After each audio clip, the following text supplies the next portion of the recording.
Assalamualaikum warahmatullahi wabarakatuh. Perkenalkan, nama saya Hidayah Mahfira, Prodi D4K3 Angkatan 2017 dengan NIM R02170049. Di sini saya akan menjawab pertanyaan ujian skill kompre kedua yang diberikan oleh Prodi, di mana pertanyaannya ialah bagaimana 7 langkah mendiagnosis penyakit akibat kerja dari kasus yang diberikan. Langkah yang pertama yaitu menegakkan diagnosis klinis, di mana diagnosis klinis ini sendiri bisa dilakukan dengan pemeriksaan fisik kepada pekerja. Dari kasus yang sudah diberikan, hasil pemeriksaan fisik menyatakan bahwa pekerja mengalami baal atau mati rasa pada jari-jari tangan kanannya sehingga sedikit susah untuk melakukan hal-hal kecil seperti mengancingkan baju. Dan penyakit yang diderita ini sudah berlangsung selama 5 tahun terakhir ia bekerja di perusahaan tersebut. Salah satu anggota keluarganya pun tidak ada yang pernah merasakan penyakit seperti ini. Langkah yang kedua yaitu menentukan pajanan yang dialami pekerja di tempat kerja.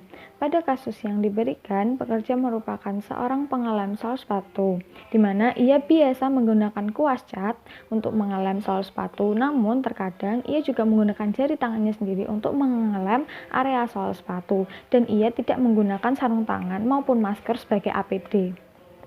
Langkah ketiga yaitu menentukan hubungan pajanan dengan diagnosis klinis, di mana hubungan pajanan dan diagnosis klinis ini dipengaruhi oleh waktu timbulnya gejala setelah terpajan. Dan untuk kasus yang diberikan, pekerja mengalami keluhan tersebut selama kurang lebih 5 tahun terakhir ia bekerja di industrinya.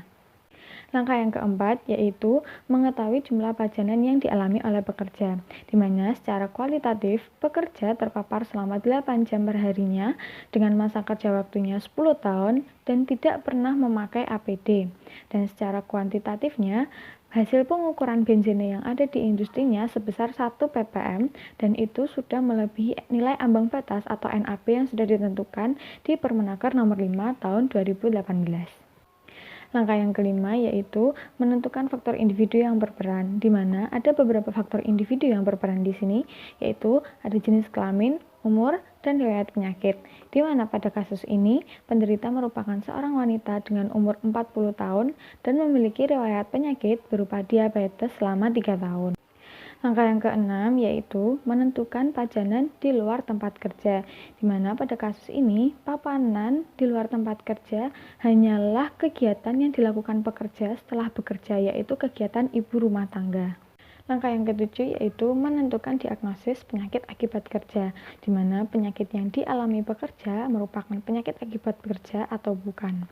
Dalam kasus ini, adanya paparan bahan kimia berupa benzena selama jam kerja 8 jam per hari dengan masa kerja 10 tahun dapat menyebabkan penyakit akibat kerja berupa gangguan pernafasan dan juga mati rasa pada jari-jari tangan. Dan penyakit tersebut bisa diperparah dengan adanya riwayat penyakit berupa diabetes yang dialami oleh pekerja. Sehingga dengan adanya gejala tersebut, riwayat kesehatan pekerja perlu dilakukan pemeriksaan khusus untuk mengambil langkah preventif selanjutnya.